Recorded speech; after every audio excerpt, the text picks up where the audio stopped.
জন্মদিন কার, আর আমি দেখো সেজে গুজে বেলুন নিয়ে ঢং করতে শুরু করে দিয়েছি। জোরে ফু দাও, জোরে ফু দাও। এটাও ফু দেওয়া হয় আর কি। হ্যাঁ, hello everyone, welcome back to my channel Sudeshna's blog. আমি সুদেশনা চলে এসেছি আজকে তোমাদের সঙ্গে একটা স্পেশাল দিনের স্পেশাল ব্লগ নিয়ে। নিশ্চয়ই তোমরা বুঝতে পেরে গেছো আজকের ভিডিওটা কিসের। এতক্ষণে তো বুঝতেই পেরে গেছো হেডলাইন দেখে। তো যাই হোক, চলো আজকের ভিডিওটা শুরু করা যাক। আজকে আমার জন্য যে পৃথিবীতে আসতে পেরেছে, বা আমি যার জন্য আজকে মা হয়েছি, মাতৃত্বের স্বাদ অনুভব করছি, মাতৃত্ব কি জিনিস সেইটাকে ভালো করে বুঝতে পারছি, আজকে তারই জন্মদিন। বলো তো কতটা স্পেশাল দিন এটা আমার কাছে। সত্যি বলতে এতদিন নিজেদের মাদেরকে দেখেছি আমাদের জন্য কত কষ্ট করেছে, এখনও পর্যন্ত মায়ের ওপরে রাগ দেখাই, মায়ের সঙ্গে ঝগড়া করি, কিন্তু আজ নিজে মা হয়ে বুঝতে পারছি মায়েরা সন্তানের জন্য কি করে আর কি না করে। জানো, যেদিন আমার ছেলের জন্ম হয় সেই দিন ছিল রামনবমী। বলো তো বাঙালিরা রামনবমীটা কত সুন্দর করে আনন্দ করে সেলিব্রেট করে, আর সেই দিনেই আমার ছেলের জন্ম হয়েছে, সেটা আরও যেন বেশি আনন্দদায়ক। সেই দিন সকালেই আমার ছেলের জন্ম হয়, আর আমার মা তার নাম দেয় রাম। যেহেতু সে রামনবমীর দিন হয়েছে তাই আমার মা তাকে রাম বলেই ডাকে। সে আমার মায়ের আদরের রাম। সত্যি বলতে আমার মা যতটা না খুশি হয়েছে না, যদি আমার বাবা বেঁচে থাকতো তাহলে বোধহয় আরও বেশি খুশি হতো। কেন বলো তো? আমরা 4 বোন, আমার কোনো ভাই নেই। 4 বোনের পরে আমার কোনো বোনের বিয়ে হয়নি, আমারই বিয়ে হয়েছে, আর প্রথমবারেই হয়েছে ছেলে। তাহলে বুঝতে পারছো এটা যদি বাবা থাকতো কতটাই না আনন্দ হতো। যখন আমার ওটি কমপ্লিট হয় তখন ডাক্তারবাবু যখন বেবিকে ভেতর থেকে বাইরে এনে আমাকে দেখায়, তখন আমাকে বলছে বলো তো কী হয়েছে। আমি বললাম ছেলে। এইটা বলার পর আর দেখার পর না, সত্যি বলতে আমার আনন্দে চোখ থেকে জল চলে এসছে। ইভেন আমি কেঁদেছি। কেন জানো? কারণ ছেলে হয়েছে, এটা আমার যতটা না আমি আনন্দ হয়েছি বা খুশি হয়েছি, এর থেকে কিন্তু বেশি খুশি হতো যদি আমার বাবা থাকতো। এইটা ভেবেই আমি আরও বেশি কেঁদেছি, ওই ওটি রুমের মধ্যেই কেঁদেছি, এবং ডাক্তারবাবুরা না সত্যি বলতে আমার চোখের জল মুছে দিয়েছে। সেই দিন আমি কোনোদিনই ভুলতে পারবো না ওই দিনটা কি ছিল আমার কাছে। তো যাই হোক, তো আজকে তারই জন্মদিন, তার স্পেশাল দিন এবং আমাদের কাছে আনন্দের দিন। তো তার দিনটা স্পেশাল করার তো দায়িত্ব আমাদের, তাই না? তো এবছর সামান্য একটু আয়োজন করেছি, শুধু তারই জন্যই আয়োজন করেছি। মানে ছেলেকে ছেলের পছন্দের মতন খাবারগুলো দেব। ও কি কি খেতে ভালোবাসে ওই খাবারগুলো তাকে খাওয়াবো। ও কি কি মাছ খেতে ভালোবাসে, মাংস খেতে ভালোবাসে, তো কম বেশি যতটুকুই পারবো ততটুকুই। যেহেতু বেশি গরম পড়েছে বুঝতেই পারছো, বেশি কিছু আয়োজন করা যাচ্ছে না বা যাবেও না এই গরমে। তো তাই যতটা না করার নয় ততটুকুই করছি। তো হাজব্যান্ড সকাল থেকে বাজার টাজার করে নিয়ে এসছে, অনেক রকমের সবজি কিনে নিয়ে এসছে। আমি বলেছিলাম 2 রকমের মাছ নিয়ে আসবে, এর থেকে কিন্তু বেশি যদি নিয়ে আসবে আমি রান্না করব না। আর মাংস একেবারেই আনবে না, কারণ গরমে মাংস রান্না করতেও পারবো না আর খেতেও ইচ্ছে করবে না।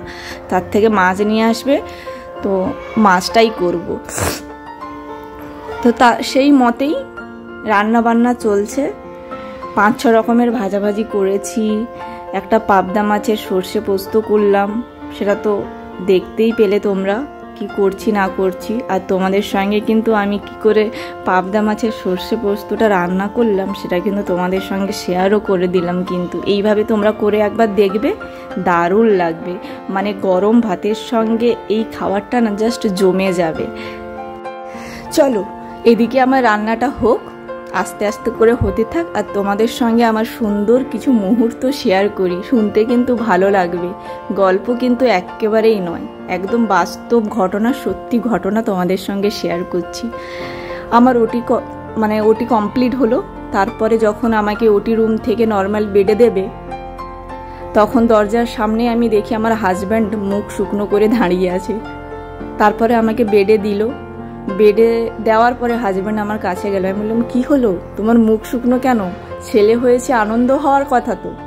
আমাকে বলছে, তুমি তো মেয়ে চাইতে এবং ওটি রুমে ঢোকা পর্যন্তও তুমি আমাকে বলে গেছো একটা সুন্দর মেয়ের জন্ম দেবে তুমি, তো ছেলে হয়েছে, তাই আমি ভাবলাম তুমি কাঁদবে কি হাসবে, এই জন্য আমি চুপচাপ দাঁড়িয়ে আছি।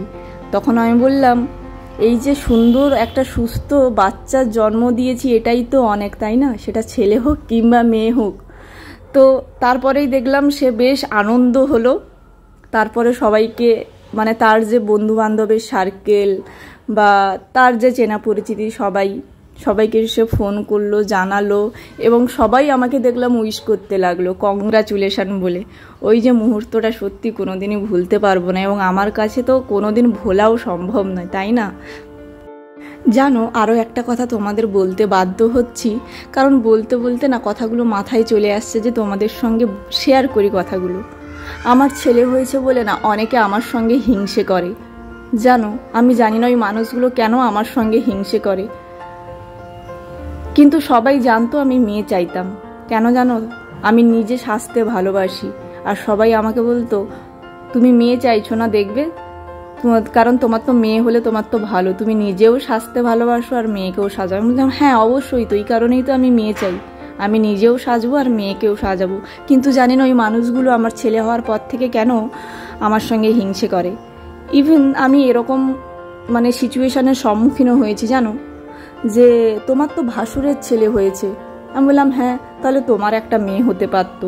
আরে আমি কি জেনে বসছিলাম যে আমার মেয়ে হবে কি ছেলে হবে? না, আমি কারোর কাছ থেকে ছিনিয়ে নিয়ে এসেছি ছেলেকে, ভগবান যেটা দিয়েছে।